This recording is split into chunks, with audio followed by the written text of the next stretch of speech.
Hi everyone, I am Pawan, Pega Principal Architect. I carry around 14 years of IT experience. My expertise goes into design and architecture. I have worked for many banking, insurance, finance, and CPG business domain specific customers.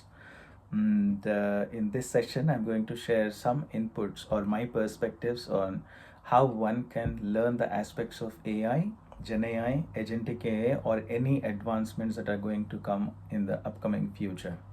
Okay, you might have already seen one of the posts, my previous posts on LinkedIn, where I have given a roadmap of how to learn Gen AI features. But just this is more like, as we see, there are many technical aspirants who might be at the fresher level or at the experienced level or like advanced level who still wants to learn AI, Gen AI aspects. There are many ways to do it, or there are many approaches. In this session, I'm going to share my approach in the way how I see it.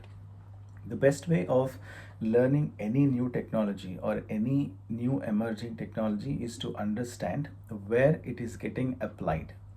If you take any product, you see that product is getting applied into a business domain with respect to so and so use cases, then we understand, okay, this is how business is using so and so product with respect to technology and how they are solving specific business needs. Okay, maybe that would have sounded way too generic for some of you. What I mean by that is, example, if you have taken any product, so from the technology side, okay, and you have some banking or finance specific domain customer, and they want to solve some business need. Maybe they want to digitalize their operations into something, right? A typical SaaS application use case. In that sense, what they do is, okay, they take one of the products and they're using the product to digitalize their operations, and they get benefit out of it. Maybe manually if they do it, they get n number of maybe n profit, but if they do it via automation, they're getting some benefits, ROI out of it.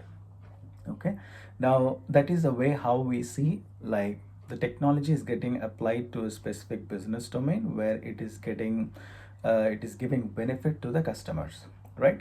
Now think of AI or Gen AI, or even though they're all sounding brand new, AI is there from a long time. So we have been hearing, and I'm sure many of you would have a strong foundation on the AI. Assuming that you know what is AI, then the basics of AI, even if you don't, there are a few free courses given by Google, Microsoft. Some of the tech giants have nicely summarized the foundations of artificial intelligence. You can go through them, acquire a strong foundation. It's not a rocket science if you spend a decent amount of 1 to 2 weeks of time and take it at your own pace. Don't treat it as it's something like a race. At your own pace, if you can go through the courses, understand the content, then you'll be able to figure it out, what is the essence of AI, how each like, I would say, don't just focus on one course, but just go through, see, always try to have couple of courses side by side. In my case, practically what I have seen is, I have seen how Google is looking at AI by finishing their courses like a few years back, a couple of years back. And in the same sense, even Microsoft, they are seeing it from a different perspective. If you see, both of them are cloud providers in a way. Microsoft has Azure, and then Google has Google Cloud Platform, GCP. So I just wanted to understand, okay, knowing the AI directly from the Google via their own instructors or their own coaching, I try to understand how Google is interpreting the AI aspect and the Gen AI aspect. And same way Microsoft, Azure, so how they are seeing it, right? The way why I am talking about these two things is, so if you see the foundation, if you hear the foundational stuff from Google, so Google is going to apply the Gen AI aspects into its products. And Google has so many products, right? But one of the products which I am interested in from the line of work, what I do, is cloud. So I am interested in knowing how Google is going to apply Gen AI aspects onto Google Cloud Platform. So that is my interest. So I've started learning that GCP. And in the same way, Microsoft, even though I don't work really closely with Microsoft Azure, but I've seen some of the customers who is using Azure. So it will be good for me to know what will be the roadmap of Microsoft, how they are going to introduce the AI features into the cloud aspects, that is nearly in the upcoming future. It could be like 1 year, 2 year, 3 year down the line. If you're able to guess what they would bake in into their products, then it will be easy for us architects or developers who are working in that stack, right? They will be benefited with that. This is my view. Okay, so the first thing, the first example, the foundation of AI is very important to gain the foundational knowledge. I gave you just an example like how I have done that, but you don't have to exactly follow it. But the important point is the where it is getting applied. If you don't blindly follow some courses and try to enroll and start thinking like, hey, I have learned AI, this is good enough for me to survive in the career for next 5 to 10 years. Honestly, no one in the market knows like what is going to happen beyond 1 year or 2 years or 3 years. It all depends on how the things are getting evolved, right? The best way to do this, maybe we will cover that in a greater depth later, but for now, what I want you to summarize on this point is the foundation of AI is very important, and for that, go to the courses or go to the products which interest you. Yeah, knowing AI as a concept, knowing Gen AI as a concept, knowing AI agent as a concept, agentic AI as a concept. Conceptually, you can gain knowledge by going through articles, blogs, following some of the YouTubers or following some of the tech giant blogs, right? Like Microsoft, Google. You can gain the knowledge conceptually, but once you know it, if you're not applying it, or if you don't know where it is getting applied, or if you're not following the products, very soon your knowledge may get outdated. So just think of it this way. Earlier when smartphones started, so we didn't even know like what models are there for a particular brand, but slowly we started getting to know like, okay, Nokia is a product, then we have some Samsung as a product, and what models have come within that. To the same analogy, how I would see here is in the AI also, 2.5 years back, as we speak now, like 2.5 years back when ChatGPT came out into the market, it was a major disruption, right? Everyone started loving it. They started asking questions and it was giving answers, and everyone got impressed. And many of the developers, I'm just talking from the IT perspective, many of the technical engineers have asked so many prompts, which example in my, okay, let me talk about my case. For an instance, I had to write one of the Java programs which could have been complex. I would have tried opening Eclipse or some IDE and probably writing the syntaxes, maybe chasing the syntaxes on the Google or somewhere, and finally assembling something so that it can do a job. I had to write a program which will do some job for me, something like a microservice. If I have to do that myself, it would have taken 2 to 3 days of time. But when I asked a question to ChatGPT, AI assistant, it gave me an answer in few minutes. Why I said in few minutes, because the first question what I have asked, it understood the context. It didn't give me the exact answer. Then I started rephrasing it, and slowly making it to understand what I need. Finally, I got a program which I wouldn't have written in that way if I had started myself. So that means what I'm saying here is the opportunities are limitless when we are getting answers from the one of the best permutations and combinations, right? As a human, like from my programmatical experience, I would have come up with the best approach, and I would have said that, oh, this is the best program to fit the purpose. Okay, but in that use case, I got a better program with a better time complexity or space complexity or whatever constraints I call it. In my view, I got the best answer from it. This is just one example, but in the last 2 years, if I take some examples at what places it has saved my time, it is huge. Huge in the sense, if instead of me spending a couple of days, it was giving me answers where it was saving the time. The job is done within 2 hours instead of 2 days. Okay, so there are a few examples, but there are a few examples where it gave me wrong examples, but that is like maybe 1 in 50. So definitely my upward to AI assistants. So why I told all of this, once you have the basic foundation of artificial intelligence, then it is good to go and explore AI assistants. But meaning AI assistants like example ChatGPT, or these days we got DeepSeek, or if you're using Claude, or you can try one more like Microsoft Copilot. You take this, or the OpenAI, right? OpenAI ChatGPT, which is now anyways with Microsoft. So I would say try with ChatGPT and Microsoft Copilot, Claude, and DeepSeek. Try any two to three. Anyways, nowadays we have so many AI assistants in the market, but try with something which is more reliable, which is helping you. That is the first thing. Now you will gain the basic understanding of AI assistants, and don't worry about the theory. What is AI assistant? Don't. Anyways, I'm not alluding to gain the certifications or gain theoretical knowledge. My perspective here is to give you the tips that can help you to stay up to date in a long run, mainly for those who might be thinking like, hey, their job might become redundant, or how to stay up to date, or the questions like, is there any one course where I can cover so that I can get any job on AI in the future. There is no such course which can cover us for the future. Here the only tip is to stay up to date, to stay relevant in the market. We have to follow a few things.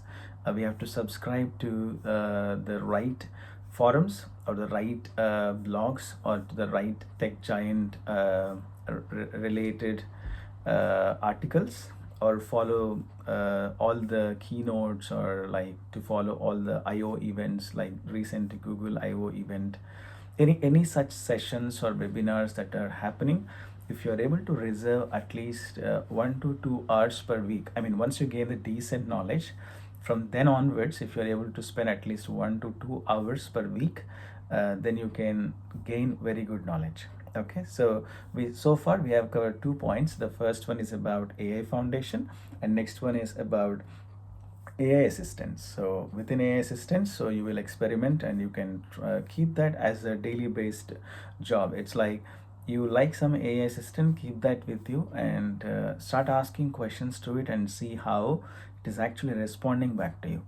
Okay, as a user, you have used AI assistant and you know that it is assisting you. After a couple of weeks, you will understand that how it is performing. If you have already used it, you know it by now already. If you haven't, then also no problem, you can still use it and try to see how it is helping you. Then comes the question, start asking questions like how AI assistant is helping you with the answer. So what is AI assistant? You have asked a question and it gave you the answer. So that means it has some way of understanding the question and giving out the answer back to us. So it generated an answer for us and it has replied back to us. So how that has happened, then once you start reading through it, you'll gain the knowledge. Like, okay, AI assistants are the conversational AI agents. So basically they are understanding your question and giving you the answer, and in the background they have something called large language models, and how, what type of LLMs, in short we are calling that as LLMs. Then you'll slowly start understanding what are LLMs, how many types are there, or like what are the various models currently there in the market. Again, if you go and try to remember all of the LLMs, again you will end up with lots of LLMs. Idea is not to remember each and every model. Right? Example, today if someone asks you how many models are there in Samsung, like mobiles models are there in Samsung, or some mobile models are there in iPhone, do we really need to remember all of those models? No, anyways they'll keep evolving. Right? In the same way, it's good right now, if there is something interesting, like, okay, if you want to know which LLM is being used by your AI assistant, that's a good question. You can go and explore. And today you're using something, or if you're interested after, before 1 year, what is the LLM which is being used by so and so assistant, that's also a good question. And you can compare both the models, then you'll know what is the performance difference. That is all, like, then you'll start understanding the low level details, but still your questions are actually pointing to where it's getting applied, how it is actually affecting you in terms of answering your questions. Yeah, so that's how I will say AI assistant. So again, this is not a rocket science. I'm just in a layman terms, you're simply understanding the foundation of AI as a basic step, and then you got some details about Gen AI. You heard the terms like LLM. Then you went to AI assistant. You started experimenting, and then you see that okay, you're liking some of the assistants. Maybe DeepSeek, you might be liking it. Then you'll slowly understand how it is working in the background. I mean, at least if you get the questions, my intention is slowly you'll start thinking in the direction. If you how is it working exactly the way you need, how is it responding to you in the desired way. If you start thinking in that angle, maybe you might not get one course where it will detail you out everything, but if you keep an eye on that, if you start following some of the blogs, you will get a fair understanding and keep that fair understanding with you. And it's not important to remember any of the model numbers or what they do, everything in your mind. That's not useful, I would say. If you just have a basic view, that's good enough. Now that you know AI assistants, maybe you would have known by that time the roadmap. Then the next step is to understand AI agents. So what are AI agents? Again, there are so many ways how we can explain these things, but again, like I said, I'm giving my view here. I've been following these like I said in a healthy way, just growing in an organic manner. Based on my interest, I have been following some of the stuff, and the based on my information. Like so far, I have been following one framework. I'll also name the framework once I summarize this step as well. So AI agents, when we say that, even I refer to the conversational assistants, even them as AI agents. But the when we say AI agents in specific, we're also talking about some of the autonomous agents. Like what we mean by that is, we can have an agent which can run on its own. Like I create one AI agent which is more like, I'll give you an example. My favorite example of AI agent which I have seen in live in action and on the code also is the fire crawl. So what it does, I have a requirement. Let's say one of my customers, they have one website. Within that website, they have so many links and they have so many articles, and they want to summarize all of those articles. They want to scrape through it, or they want to crawl through the website and bring all those 40 to 50 interested links, embedded links within it, and again start asking questions to them instead of something like, when think of, we have some knowledge base which is there in some website. We have to crawl through them and get all the information. For this, I have to prepare one AI agent. I have to write one AI agent, let's say. Instead of me writing it, first of all, there is already an AI agent. If I have to choose one framework, in this case, I have chosen like one AI framework, which is PhiData, PHIDATA. You can Google it. You'll see the list of agents. I've seen one agent called Firecrawl, and I have opened it. Then I got curious, and then I understood. Like I tried to understand what is Firecrawl. Once I open Firecrawl, then I see that Firecrawl is more like a provider who deals with all these crawlers and everything. Like obviously, like Firecrawl would have exposed their own APIs. In the same way, they're also exposing stuff, so that even we can connect to them via these AI agents. So then I picked then what I did is, then I saw a wrapper that is already existing in PhiData for this Firecrawl. I have taken that wrapper and referred to that in my code. So it's like just writing Python code or just copy pasting from the framework and just have it in your VS Code. VS Code is just an IDE, a developer IDE, where we paste the code that is coming in from the PhiData framework in this case, and that is referring to the Firecrawl. So ultimately, I got the AI agent, which is with Firecrawl AI agent, which goes and crawls the website. And within the program that I have written in the Python, or I just copy pasted and slightly changed it on my VS Code. I can also give you one demo when time permits, but again, this is just to set the context and give the perspective. As an example, in this AI agent has a capability where I give some prompt to it, it will go and it will crawl so and so website to that, right? And it can run autonomously.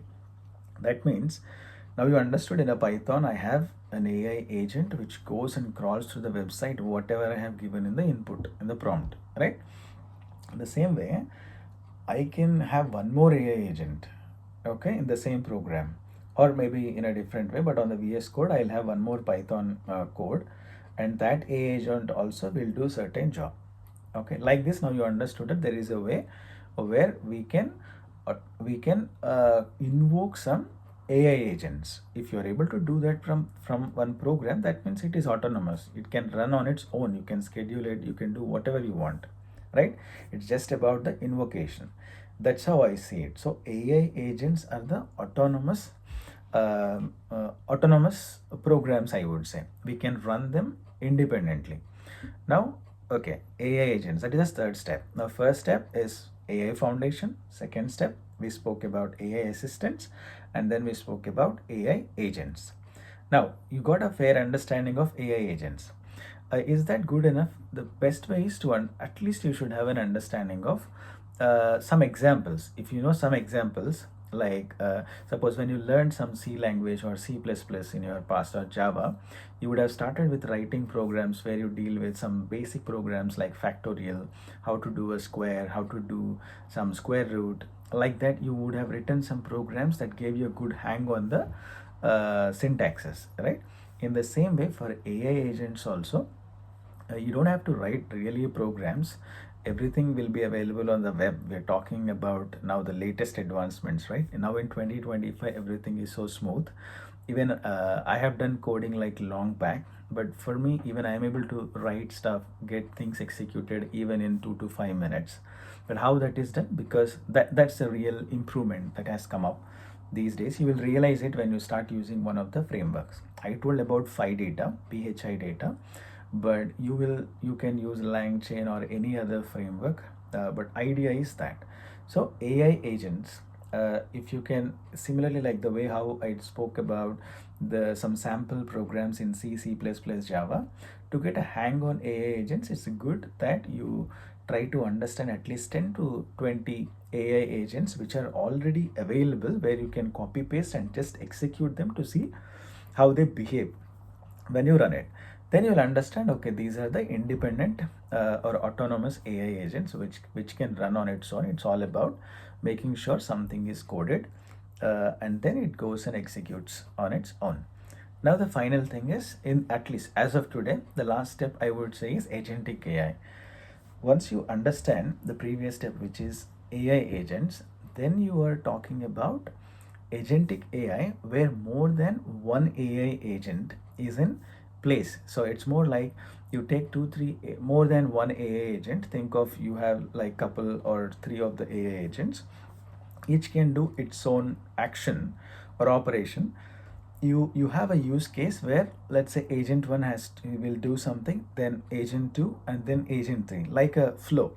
First agent 1 will do something, you're passing input to it, it is giving an output, and then it goes to the agent 2, it does something, and then it goes to the agent 3. Again, here I'm just talking about one example. Later from the architecture, you'll understand that there are parallel, there are sequential, there are multiple patterns that are involved there also. But for simplicity, just try to understand how you can make a flow with that AI agents. Take one use case. Any one use case is good enough. Yeah. I mean, if you go deep into it, it can become complex. But my approach, like I said here, is just to get you an idea. You should understand what is an agentic workflow. For that, the agentic AI. So there you're talking about a use case. It's more like an outcome driven. When you talk about AI agent, you're giving an input to it. It is giving you an answer, output. But here you are achieving an outcome, meaningful outcome via agentic AI. So this is more powerful. So for that, if you take one use case where you say that, hey, to achieve this outcome, I need agent 1 to do this, agent 2 to do this, or agent 3 to do this. And if you're able to make either a sequencing or parallelism between those agents to achieve it, that means you understood at least the basic of agentic AI. Once you have this whole 4 steps, what I just summarized: AI foundation, AI assistants, AI agents, and agentic AI. Once you have these understandings, then it will be very easy for you to understand the future. Yeah, like future advancements again, like how things will evolve we can't predict at the moment, but what I would say is with this knowledge, what I am carrying, I'm able to understand at least what people are talking about. I'm able to have my own guesstimates or my own guesses. I am able to do some educated guesses which are coming up very well. So far I'm not disappointed with the way how things are going. So that's the main reason I thought of sharing these with some of the technical AI aspirants or some of the even experienced people who wants to know about someone else's opinion, right? So this is the way how I feel. And just to give you one understanding, recently there is a Google I/O 2025. If you have already seen that, you would have seen one good example of agentic workflow. Okay, if you have not watched it, just watch it. I personally liked it, where I might not be able to describe very well, but you will see it where one of the, I'll just give an attempt still, that's okay, that's all right, and excuse me if I am not able to express it very well.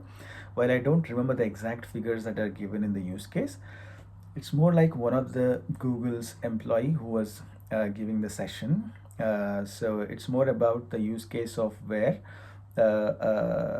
like a customer is trying to purchase a product for a particular budget. Like maybe the product cost is $200 and maybe customer wants to wait or track that product till it becomes $100, or customer wants a notification, like maybe customer is really interested in buying the product but $200 is not the budget, maybe they want to get that in $100. So then they have shown a demo, a nice demo where they have enabled it, enabled a tracking on it, then on the phone, and on the phone they got the notification, customer got the notification whenever the product was actually getting onto that $100. And the same program, what it did, I mean, there are agents in place without customer needing to take any action. It has placed the order by itself and got the job done. So there also we are seeing there are a sequence of, sorry, there are sequence of actions which are being taken by the AI agents in a way that human need not to intervene over there. So that is also quite a good example, I would say, or a decent example. But in future, you will see such examples in a much more advanced manner.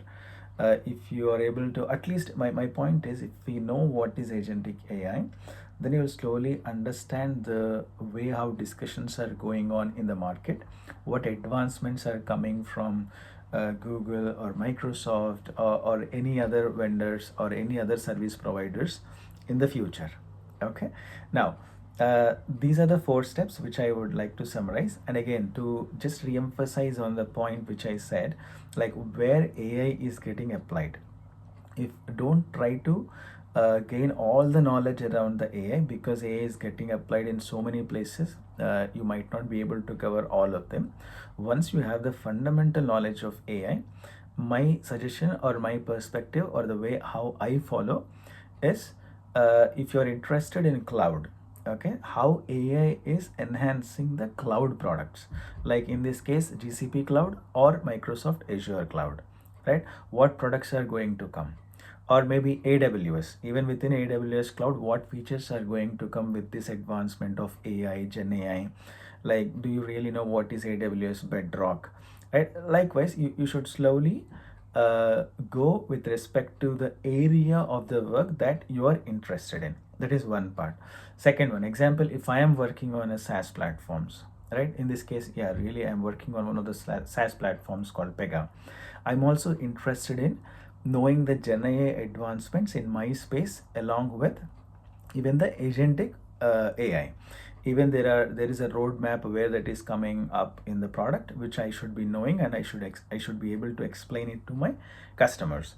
So there are 2 things. One is the technology where we are working in, how AI is getting applied over there. That is one part. The second part is the business domain. The business domain, if I'm working on banking, how agentic AI or Gen AI features are going to impact that banking sector. Are there any case studies which are existing which are proving that something can be done? I should be aware of them. I should start following news or blogs or articles whatever can help me in a long run, right? So this is the essence. I hope at least my perspective will help some of you, and feel free to share your suggestions in the comments. Okay, and thank you. Happy learning.